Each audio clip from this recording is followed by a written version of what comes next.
Now let's have a question from one of our Patreon backers in But Your Emails. This week, Claire Nurk, and apologies if I've mispronounced your surname, asks, following the deepfake of Keir Starmer, what do you think are the greatest risks in terms of AI and deepfakes in the upcoming elections on both sides of the Atlantic? Now, that deepfake, I think, purported to show Keir Starmer shouting at one of his staff, and it was fairly quickly debunked, but it was also pretty convincing. Rachel, are you worried about this? I'm very worried about it, and I'm particularly worried about it having listened to one of Brian's podcasts on it a couple of years ago. Didn't you get a deep fake of yourself, or turn yourself into a deep fake? And it was really quite disturbing. The thing with this is that we're getting to the point where it is going to be virtually impossible to debunk very, very sophisticated, high-tech deep fakes. And we're just talking about misinformation and the media cycle and how you get two different sets of reality and you can kind of pick your own. And I think the thing that worries me is less a specific example. I think we can all think of all kinds of existential horrific nightmare scenarios. But the idea that you will have a video and one side will say this is a deep fake and the other side will say no, this is real. We won't have the tools to be able to work out who's telling the truth and who's lying, certainly not as quickly as we need to for the discourse before it all moves on. And the sense of reality and truth will further splinter. And if you imagine that happening again and again and again, you will have people living in completely different realities that have a set of facts and to just not be able to even have a conversation with their opponents because they're in different worlds there. And I also think on the sort of the flip side of it, it would be the existence of deepfake technology like this would make it very easy if a politician gets caught doing something that they have done but they shouldn't be, to just go, it's a deep fake, and to bluff it out, knowing that the debate will get so frenzied that the truth will never come out. So yes, I'm very worried about it.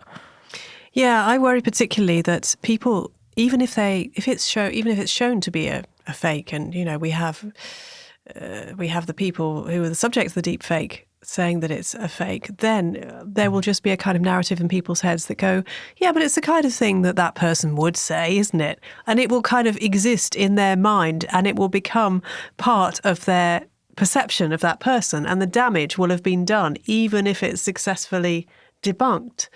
So, even all the efforts to verify that media organisations are trying to do and to call out deep fakes as fast as possible, they could still fail because people just don't want to know what the truth is, really. And also, by verifying it, you draw attention to it. You get that image in more people's minds, but people who might not necessarily have seen it. And the more you talk about, is this video real or fake, the more likely it is that people will be exposed to it. But at the same time, you don't want to ignore it and leave something out there that has been invented on a computer.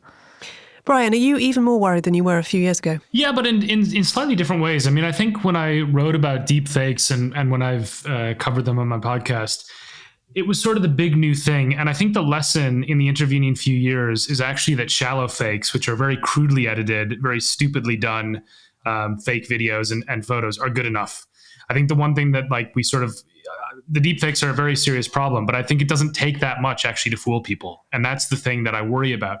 It's sort of like how, in the US political system, there was a lot of worries about Russian interference around elections. And that was obviously a very worthwhile worry. I mean, it was a serious problem.